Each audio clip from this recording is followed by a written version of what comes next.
Tokoh ini ialah Datuk Seri Panglima Dr. Haji Muhammad Kasim Kamidin. Beliau dilahirkan di Tanjung Batu, Tawau, Sabah pada 5 Mac 1922. Anak kedua daripada dua orang adik-beradik ini merupakan antara salah seorang tokoh tempatan yang bergiat aktif di dalam dunia politik Sabah dari Tawau semenjak ketika pada kemerdekaan dan selepas Sabah berada dalam negara Malaysia yang merdeka. Selain berpolitik, beliau juga seorang yang dihormati kerana penglibatan beliau dalam badan-badan kemasyarakatan khususnya di Tawau. Sebenarnya, semasa kecilnya, Datuk Kasim sudah kehilangan ayah kerana ayahnya telah dijemput ke pangkuan ilahi. Lantaran itu, Datuk Kasim bersama kakaknya terus tinggal bersama ibunya dan dibesarkan dengan kudrat ibunya yang serba kekurangan pada ketika itu. Saya dilahirkan di sini, di kampung ini, tapi bukan di sini, yang di sebelah sana itu, di tepi jalan. Rumah lama. Lahirkan di Tanjung Batu ini pada 5 hari bulan 3 tahun 1922. Saya mula-mula miskin, tidak ada keadaan, tidak ada bapa. Bapa saya mati, saya masih kecil. Saya tidak ada bapa. Mama saja, mama tak ada boleh apa-apa. Paling-paling tanam ubi. Itulah saya bilang waktu itu ubi jadi dia punya nasi. Dia ya di sini. Inilah rumah ini. Nasinya ubi. Dia punya daun jadi dia punya sayur. Ini cakap betul. Keladi. Nasinya dia punya keladi punya kita bikin nasi. Dia punya daun juga bikin sayur. Ini cakap betul punya. Saya paling miskin. Datuk Kasim mempunyai 4 orang anak, iaitu hasil perkahwinan dengan isteri pertama dikurniakan dengan 2 orang anak dan hasil perkahwinan kedua dikurniakan dengan 2 orang anak. Saya punya isteri sebenarnya yang pertama meninggal. Dari itu saya dapat 2 anak. Itulah Haji Muhammad Kamil sama Kalsum. Jadi anak saya yang isteri baru ini, yang sekarang, saya ada 2 anak.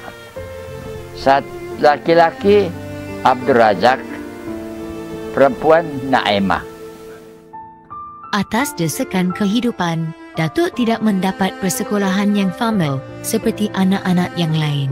Namun, tanpa kenal berputus asa, Datuk semasa remajanya telah bekerja dengan sambil mengikut pengajian bahasa Inggeris dan bahasa Melayu secara persendirian.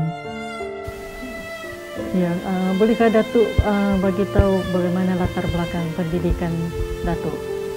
Jadi, saya punya pelajaran tidak ada.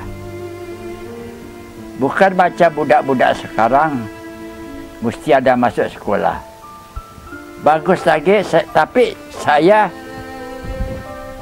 ingat ya bila saya tidak ada pelajaran, saya punya anak saya jaga. Saya jaga mesti mau pergi belajar. Itulah yang ada yang pergi Melbourne, ada yang pergi London. Walaupun saya susah duit. Jadi saya punya pelajaran sendiri ini sedihlah kalau buat dikira. Saya belajar mula-mula, tapi saya sudah kerja. Kerja sama satu Jepun punya company, Kubota, gaji RM6. RM6 satu bulan, dululah. Malam pergi sekolah, si Padrik. Berapa umur waktu itu? Oh, itu waktu budak-budak lah. Waktu-waktu sebelum 20 begitulah. Ya. Ya, pasal tiada orang cari, mesti buat cari kerja. Jadi orang kasih jadi orderly. Orderly saja, bukannya kerani. Gaji RM6. Gaji RM6. RM1 bayar sama Frederick sekolah malam. Belajar sikit-sikit di bahasa Inggris. Habis dia, kalau kita tahu dia mesti Primus dulu di sini. Sama dia pun saya ada belajar RM1. Bukan ada derja-derja, cuma mau belajar sikit lah. Pasal tidak ada pelajaran ada apa-apa. Jadi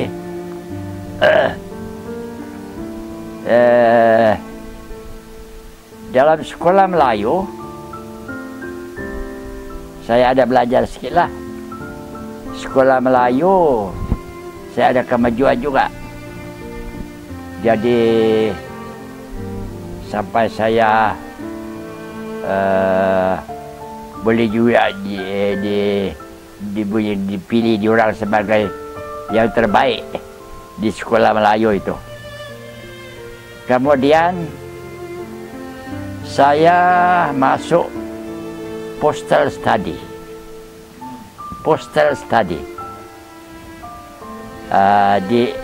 di London. Itu waktu saya kerja di Wales Bay. Bini saya sini tidur, saya di sini duduk tengah malam belajar. Ya, itu postal study. Itu saya dapat sijil, fellowship certificate. Belajar lulus dalam bahasa Inggris. Setelah mengikut pembelajaran bahasa Melayu dan bahasa Inggris, Datuk Kasim juga telah mempelajari bahasa Jepun semasa penjajahan Jepun. Malap atas kecermalangannya dalam bahasa itu, maka pihak Jepun telah menghantar Datuk Kasim ke negara matahari terbit itu untuk lanjutan belajar bahasa Jepun.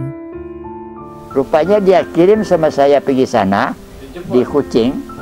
Bawa dari Kuching itu bukan dari Tawau saja, dari Brunei, dari Sarawak, semua pergi sana kumpul, mau cari 5 orang, mau kirim pergi Tokyo belajar.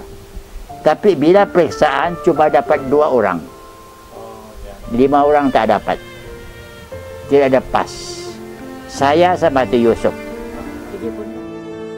Sesuai dengan sikapnya yang sederhana dan terbitnya kasih sayang Datuk kepada masyarakat Tawau, maka Datuk telah mendirikan Masjid Raya dan mendirikan Sekolah Agama Islamiah Tawau demi kepentingan masyarakat Tawau.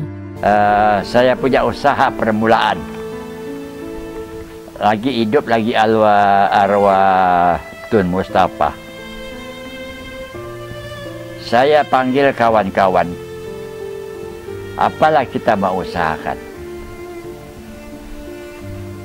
Usaha saya yang pertama untuk umum, untuk tolong orang. Pertama, bikin masjid raya. At the same time, bikin sekolah Islamiah. Ya sekarang. Ada kawan-kawan cadang. Oh, senang saja itu. Kita pergi kedai-kedai minta derma. Saya bilang, no. Saya punya polisi tidak mau minta derma sama orang Cina. Mesti minta derma sama orang Islam saja. Itulah orang Islam saja yang derma. Bikin itu masjid raya dan bikin sekolah Islamiah. Selain itu, Datuk Kasim juga membina Masjid Aman atas pembiayaannya sendiri. Saya punya niat, saya menyimpan duit dari sekarang. Sedikit-sedikit amal tiap-tiap bulan kalau ada. Bila cukup, saya beramal. Bila sampai saya tengok saya punya duit, saya cukup, saya bikin satu masjid. Ini ada di Tanjung Batu kan? Ini masjid 100% saya bikin. Apa nama masjid? Masjid Aman. Sebagai tokoh politik orang Melayu Tawau, Datuk telah bergiat politik pada era para kemerdekaan dan ketika pasca kemerdekaan Sabah dalam Malaysia, ketika pentadbiran yang amat berhormat Tun Datuk Haji Mustafa Datu Harun, Ketua Menteri Sabah, merangkap Presiden United Sabah National Organisation atau ringkasnya USNO. Semasa Datuk Kasim berada dalam kerajaan, Datuk Kasim pernah dilantik sebagai Pembantu Menteri Kerja Raya Sabah, pengurusi Lembaga Pelabuhan-Pelabuhan Sabah dan sebagainya. Saya jadi wakil rakyat 2 term.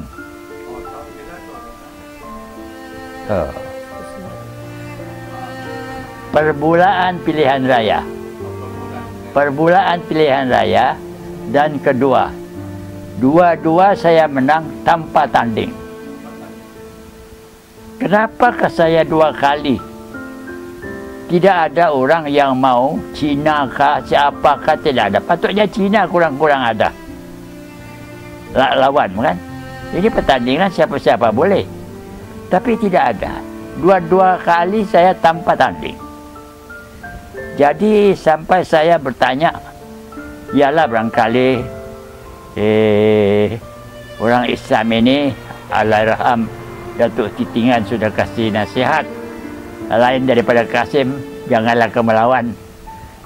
Begitu. Tapi saya tanya juga orang Cina. Saya tanya sama orang Cina, kenapa tidak ada mau ikut lawan-lawan? Jadi ada tanding-tanding.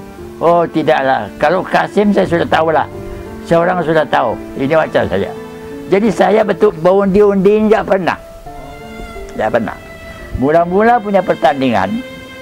Tahunnya pertama, Tun Datuk Mustafa waktu bawa penamaan tu kan, kasih saya 15,000. Sedia. Bila sudah tidak bertanding, saya fikir, okay, hantar balik. Ini nak duit, tidak pakai. Itu pun dia heran. Kenapa mau kasih balik? Tidak dipakai. Saya dilantik.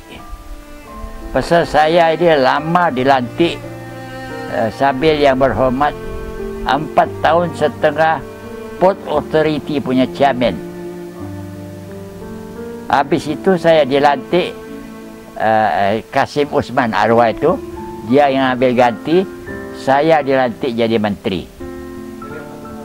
Jadi menteri Jabatan Kerja Raya. Tapi bukan menteri berpenuh. Menteri pembantu ikut sama Datuk Pang Tingsong waktu itu. Selain bergiat aktif dalam kemasyarakatan dan politik, Datuk Kasim juga adalah seorang usahawan yang berjaya. Kami ada 3 syarikat. Satu Moka Holding, Sendirian Berhad. Ini yang memegang semualah perniagaan-perniagaan. Kedua, usaha di Kari Sendirian Berhad. Itu menjadi wakil insuran. Ketiga, pelancongan Sendirian Berhad. Itulah yang jual-jual tiket. Jual-jual tiket. Ada 3 company. Tapi bukan banyak untung. Nama saja 3 company.